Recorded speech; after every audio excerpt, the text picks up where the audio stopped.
Oui, il est clair que cette constitution, elle vient dans le sillage de cette révolution populaire. Hein. S'il n'y avait pas eu le Hirak du 22 février, il n'y aurait pas eu de nouvelle constitution. Constitutionnaliser le mouvement populaire. Bien sûr, symboliquement, le mouvement populaire rentre dans la constitution par le biais du préambule, mais au-delà.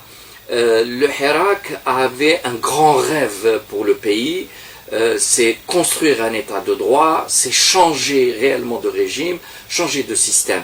Or, cette constitution vient donc en réponse à cette demande-là.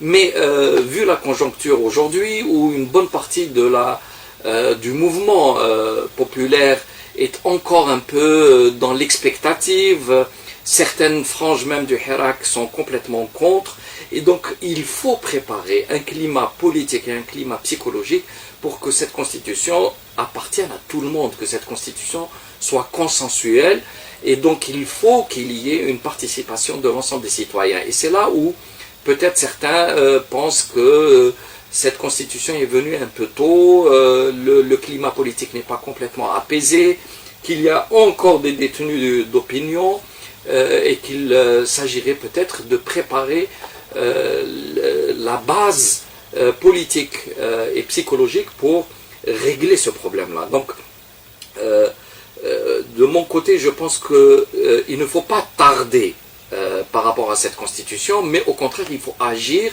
sur le climat politique pour le rendre propice à ce changement. Et parmi les éléments qu'il faut qu'ils soient pris, c'est d'ouvrir un vrai dialogue, donner la parole, y compris à ceux qui s'opposent à la Constitution ou à cette démarche-là, pour qu'ils expliquent pourquoi.